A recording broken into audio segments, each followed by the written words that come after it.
On a rainy October morning in 1986, a school bus packed with 15 kids vanished into the Allegheny mist, leaving no trace but screams echoing in the fog. What dark secrets buried that bus for decades? Stick around for twists that'll chill your bones. This tale's fiction, spun from real-life mysteries for education and thrills. Want more spooky stories? Smash that like, hit subscribe, drop a comment with your theories, and share this video to keep the chills rolling. Don't miss the final twist. It's a gut punch you won't see coming. It was a damn foggy Friday morning in October of 1986 when that old cream-colored school bus with green stripes rumbled down the slick back road out of Progressburg, Pennsylvania. 15 kids 10 to 12 years old, 8 girls and 7 boys crammed inside, giggling and shoving like any field trip crew headed for the old mining ruins in the Allegheny Hills, about 25 miles away. The rain pounded hard, maybe 2 inches an hour, turning the dirt paths into muddy hell. Up front sat Amelia Foster, the young substitute teacher, her nerves already frayed from the bumpy ride. Behind the wheel, Victor Hale, the shady driver they hired last minute, grinned like a wolf spotting prey. "Relax, kids," he growled over the engine's roar. "We're taking a shortcut to something special." Amelia leaned forward, her voice sharp. "Victor, this ain't the route. Stick to the plan, damn it." He just chuckled, eyes locked on the twisting road ahead. The bus plunged deeper into the thickening mist, the kids quieting down as eerie shadows lurked beyond the cracked windows. Suddenly Victor yanked the wheel hard, veering off onto a hidden trail overgrown with thorny brush. Screams erupted from the back. "What the hell?" Lily Brooks, the smart 11-year-old, whispered, clutching her notebook. Amelia pounded on the dashboard. "Stop this bus right now, you asshole." But the mist swallowed them whole, the bus shuddering to a halt in some godforsaken clearing. Doors hissed open, and Victor barked out, "Everybody off, we got a surprise cabin waitin'." The kids tumbled out, confused rain soaking their jackets. Amelia grabbed Lily's hand. "Something ain't right, sweetie, stay close." Then poof, like a ghost in the wind, the whole group vanished into the fog, no trace left but faint echoes of terrified whispers. Back in Progressburg, a local merchant at the Central Market sipped his coffee, watching the bus creep down the hill at exactly 6:58 in the morning. "Last I saw him," he later told the cops, "sliding out of town like nothing." Hours ticked by, and the bus never showed back up. By 4 in the afternoon, worried moms started clustering outside Benito Juarez Elementary, their faces pale as sheets. "Where the hell are our babies?" one yelled, fists clenched. The principal shrugged. "No word, folks, must be running late." But deep down, panic brewed. Harold Jenkins, a burly dad with 2 kids on that trip, stormed into the local police station at 5:10. "My boy's missing," he roared. "Report it now." Cops dispatched a patrol 20 minutes later, but night crashed down fast. Rain, intensifying, visibility dropped to zilch. They scoured 10 miles of the planned route, flashlights cutting through the downpour, but nothing, no skid marks, no wreckage, just silence, thick as tar. Volunteers piled in the next day. Soldiers, neighbors, everybody combed. Side paths, ravines, rural crossroads. No tire tracks, no accident signs, no calls, no notes. Just that crushing quiet that stuck to Progressburg like glue. Folks checked the school transit logs. All seemed square: names, signatures, date, destination. But cracks showed. Amelia's family swore she never knew those mining ruins, hadn't stepped foot there. Some parents mumbled about a different spot mentioned in the info meeting. Confusion swelled. Victor, the outsider driver, had a sketchy record hired through some third-party outfit. No local refs, no real docs. By the time they hunted him, his address was bogus, his file poofed like smoke. That October 24th ripped a hole in the town. National news hammered it for a week, then faded. Families plunged into waiting. Hell, no bodies, no clues, just endless grief. Some parents kicked the bucket without answers. Others trudged those forgotten roads, yearly faded kid photos in their pockets, questions burning. Harold formed Voices of October, a ragtag committee marching silent with candles and banners each anniversary. But hope withered like autumn leaves. In the thick of it all, Clara Vance, the local reporter with her own scars, sister vanished years back, started poking. "This smells like traffic and bullshit," she muttered to Harold, over diner coffee. He nodded, eyes hollow. "Damn right, but who's listening?" as searches turned symbolic promises from state bigwigs dissolved in red tape. And just when the town thought the shadows won, a whisper crept back. Cops on that first night patrol spotted odd footprints leading into the woods, not kid sizes bigger, like lurking predators. But the trail vanished, abrupt leaving, staring at nothing, but rain-soaked, earth hearts pounding, with the unspoken dread. What if they ain't alone out there? From those creepy footprints, vanishing into the soggy woods, the search kicked into overdrive like a nightmare refusing to end. Cops and locals piled into rusty pickup trucks, their flashlights stabbing through the relentless rain/invisibility down to a measly 50 feet. Hearts pounding, they combed every inch of that cursed back road stretching 10 miles from Progressburg toward the Allegheny Ridges. But the storm turned it all into a sludgy mess. No skid marks scaring the pavement, no twisted metal from a crash, no frantic calls lighting up emergency lines. Just that bone-chilling quiet broken only by thunder rumbling like distant warnings. Harold Jenkins, the tough dad with calloused hands from millwork, rallied the parents into a makeshift hunting crew outside the school gates. "Screw waitin'," he bellowed into his crackling phone at the FBI hotline. "This is straight-up bullshit. Our kids didn't just evaporate into thin air. Get your asses here now."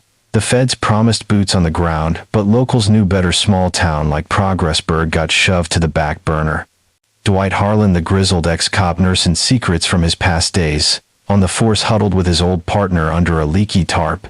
"Something's off, man," he whispered, eyes darting like shadows. "Victor's file, it's a damn ghost, nothing adds up." His buddy nodded, spitting rain from his lips. "Heard whispers in the diner about Allegheny." Echoes, kids' laughs floating from the trees at night like ghosts begging for help. Folks swapped eerie tales around the search campfires, rain hissing on embers. Old-timers swore by those lurking whispers haunting the hills since way back, voices of lost souls echoing through the mist. One grizzled hunter leaned in, voice low. "Last week I heard 'em myself," faint giggles turning to screams, then nothing. Chills raced down spines, but they pushed on, plunging deeper into the tangled underbrush. Then the twist hit like a gut punch. A volunteer stumbled on a kid's backpack, half buried in mud, along a side trail. Ripping it open, they found a scribbled note in shaky kid scrawl. "Help us going to hidden cabin." Excitement surged. They radioed it in, but tracking the spot led to a dead-end, fake cords pointing to nowhere. Just a wild goose chase cranking up the dread. By day 2, the hunt swelled, soldiers in fatigues and sniffer dogs joining the fray, barking through the downpour.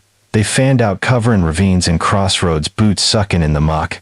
Hope flickered, then shattered, when a dog froze, nose twitching at a leaf cluster. Brushing him aside revealed tiny blood specks, dark and fresh, clinging like accusations. Hearts hammered. What the hell happened out here? Whispers spread fast. Some predator lurking in the shadows. Maybe human, maybe worse. Harold gathered the weary parents under the town's flickering streetlights. "We ain't stopping," he growled, forming Voices of October right then, a committee to keep the fire burning. But as they dispersed, a rumor slithered through the crowd like poison. Amelia had ties to some shady outfit, Green Valley Educational Trust. Folks eyed each other, suspicious, wondering if the nightmare ran deeper than they feared. From that poison rumor about Amelia's shady ties to the Green Valley Educational Trust, the nightmare stretched into endless years, like shadows creeping longer with each setting sun.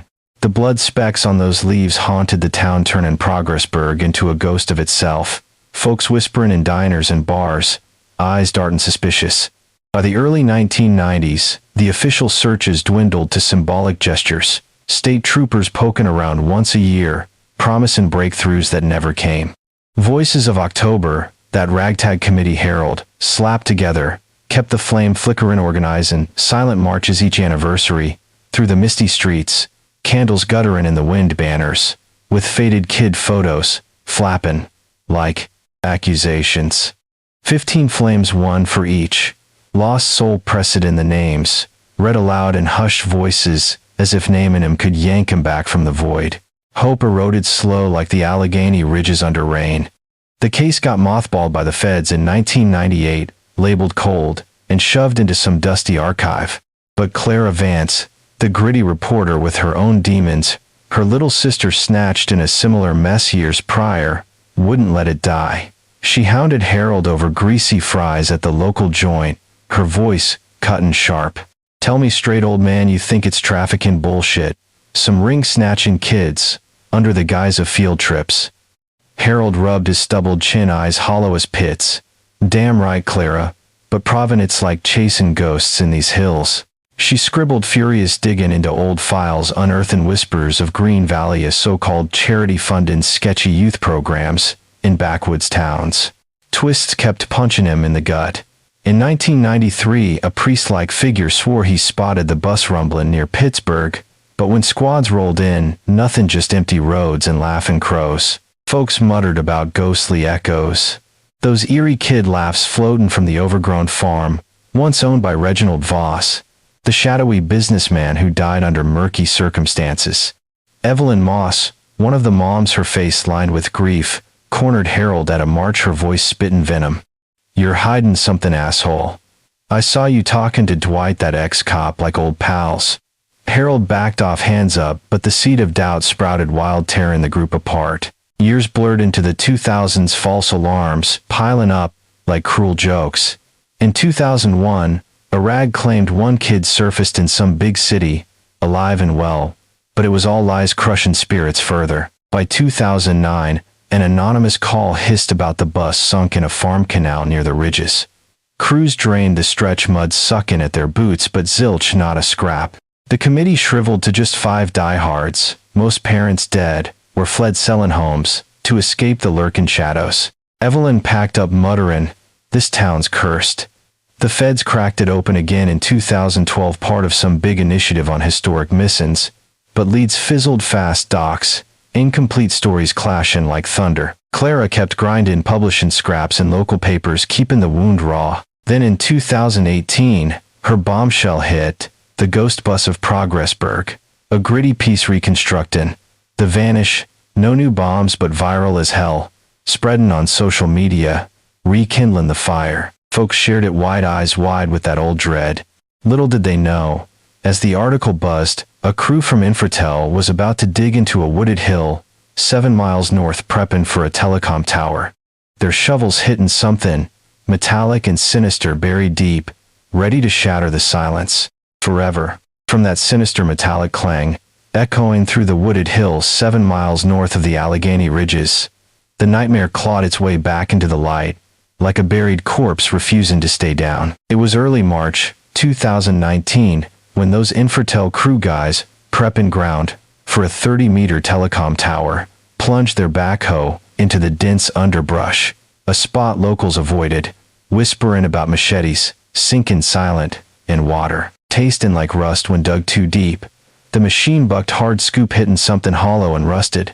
Operator killed the engine, hopping down to poke at it. "Holy crap," he muttered, unearthing a twisted chunk of front bumper, caked in decades of dirt, and roots twisting like gnarled fingers, choking the life out of it. Word spread like wildfire, cops swarming the site by noon, but it was the forensic doc from nearby Tessutlon equivalent, Dr. Alan Reed, who dropped the bomb.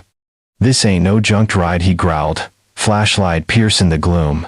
"It's the damn ghost bus, missing since '86.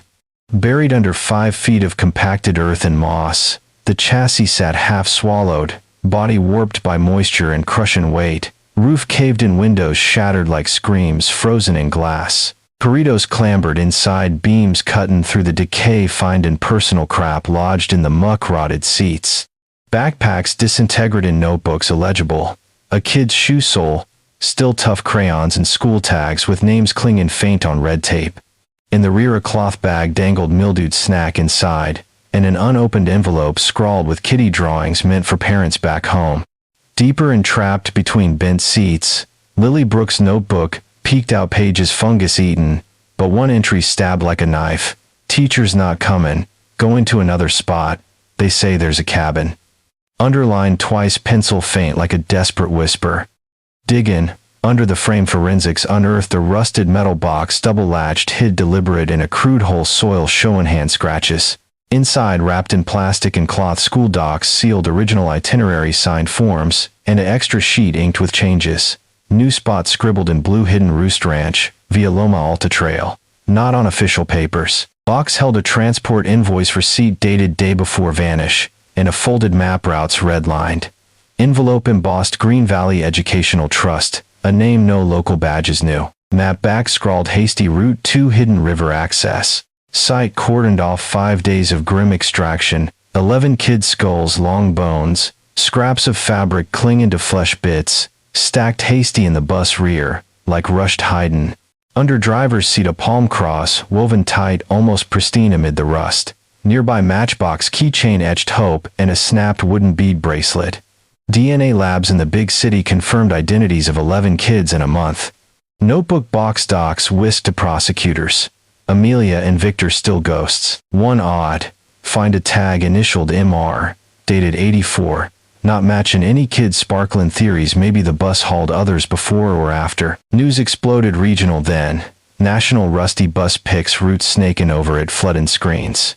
Aged parents, some wheelchaired, shuffled to the site clutching framed photos, tears mixing with rain.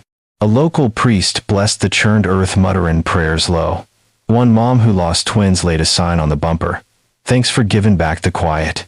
2 days later, a tech sifting perimeter dirt unearthed a plastic bottle-knotted bag inside, holding 3 film rolls, 1 exposed. Lab developed the rest, grainy shots, kids piling off bus, and hills smiling, lined by a wooden cabin, peaked roof. Clear snap, Amelia clutching brown folder, smiling camera. Behind her half hid a sign, Rancho Sin lay faded. Ranch wasn't on any plan. Land records pegged it to Reginald Voss, poultry baron dead. 91 shady as hell donor to that. Vanished Green Valley Trust flagged for dirty funds, no licenses. As docs peeled open, fresh leads emerged. Forgotten 87 report. A no-plate truck flipped 12 miles from ranch, driver lived but never quizzed. A retired road worker shuffled into the DA trembling. That zone's always chained off. He croaked once, heard kids' voices from the edges, then silence like a grave.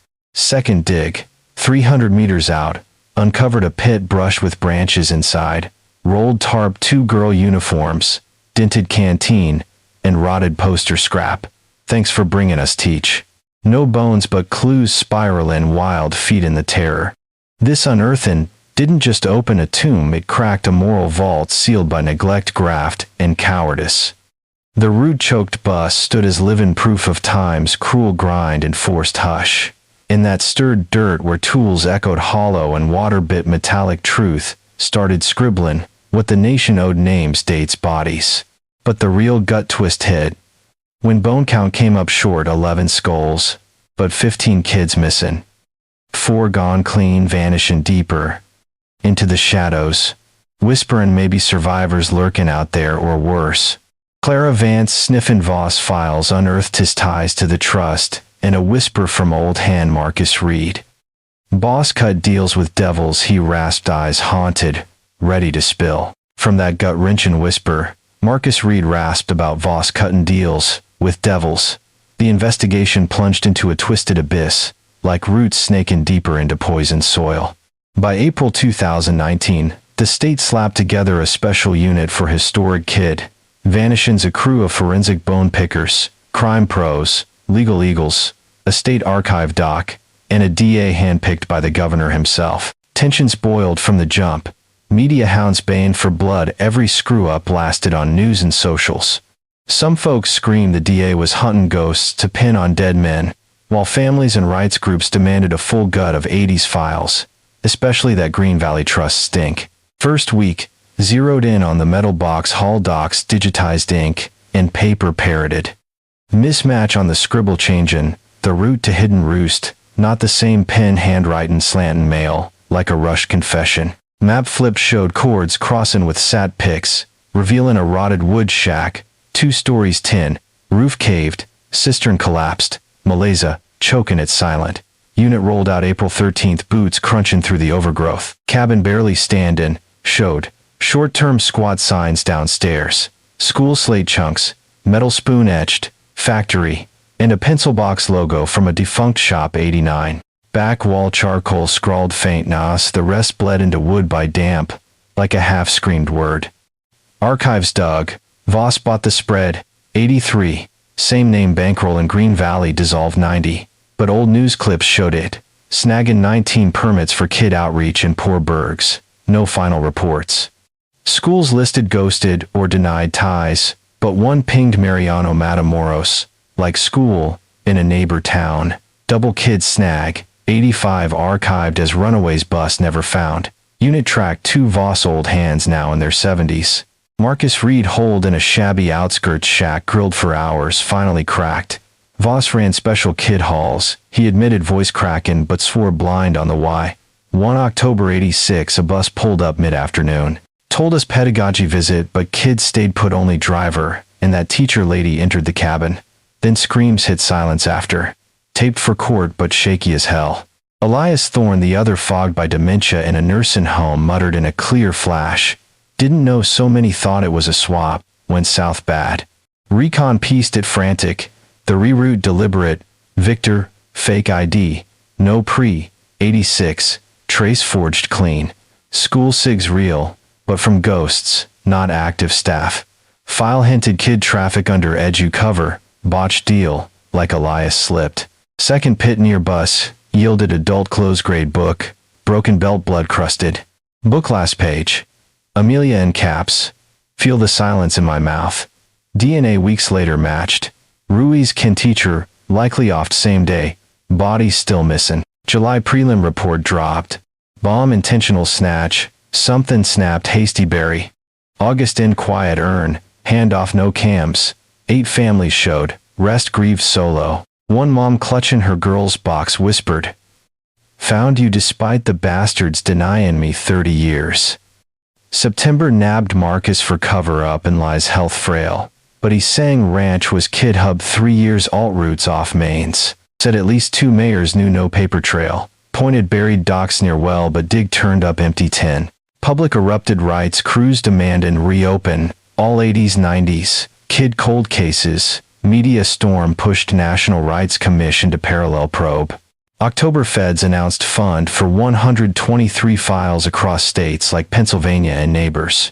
Progressburg clawed back from oblivion, but closure nah, most perps dead sick, or ghosts. State-owned 80s screw-ups no deep sorry. But names echoed nationwide after decades breaking the forget wall. Memory grew raw hurt but iron tough, 'cause the hush finally cracked. Yet the final twist slithered in at the urn right. Sophie Klein, a shadow woman, stepped from hiding claiming survival. Escaped the pit, she hissed, but they hunted me like animals. As ashes settled she leaned to Clara. Ain't over the network, still whispering in the dark. From that bone-chillin' whisper, Sophie Klein hissed about the network, still lurking in the dark. The echoes of truth started to rumble through Progressburg, like thunder finally breaking a long cursed storm. August 2019 brought the quiet handoff of urns. No flashing cameras, just families in private shadows, clutching boxes of identified bones, grief mixing with a twisted relief. 8 clans showed at the state gig in the town square. The rest opted for solo vigils in dim-lit homes. One gray-haired mom, Evelyn Moss, maybe cradling her twins' remnants, whispered low to the ash. "Found you too, despite the bastards, denying me 30 years. Her voice cracked like old wood, but held that fierce spark, refusing to fade. Come November, second time in, with Day of the Dead vibes, the town held a stark rite. No podium, no bluster, just a hand-carved, wooden cross, planted smack where the bus's rusted bumper first poked through the dirt. Around it, 15 candles flickered, each tied with red ribbon names, scripted from salvaged notebooks. On a stone slab small offering sat a wooden ruler string top, catechism book, blue ribbon braid snapped rosary dented tin lunchbox. No speeches pierced the hush, just firm unyielding silence binding the crowd. Old-timers sat under trees still as stones dual-etched deep. Others murmured rosaries, eyes shut, beads frozen, repeating the same plea, endless. Sophie stepped from the fringes, her eyes haunted wells, dropping the final gut twist, in a hushed circle, with Clara and Harold. They aimed for an exchange. She rasped kids for some dirty deal, but it soured fast screams, then hasty bury in that pit. I clawed out, hid for decades, but the whispers never quit. Clara pressed recorder running. Who's they, Sophie? She shook head. Shadows and suits, mares, cops, Voss puppets. The net's wider than these hills. Proof trickled in a Fed report, dropping bombs. Admitting structural screw-ups, decades of neglect. passive complicity from local badges. No names dropped, no payouts, just vague vows for historic truth. In memory, honor words hollow as echoes, but at least not denying anymore. Schools in Progressburg observed their first official minute of silence since the vanish. At Benito Juarez, elementary kids, too young to know the tale, decked the doors with tree and path doodles, scribbling, "We ain't alone, and we're the voice for the gone." An 11-year-old girl piped up in class reading a letter to the 15. "Didn't know you but name you now.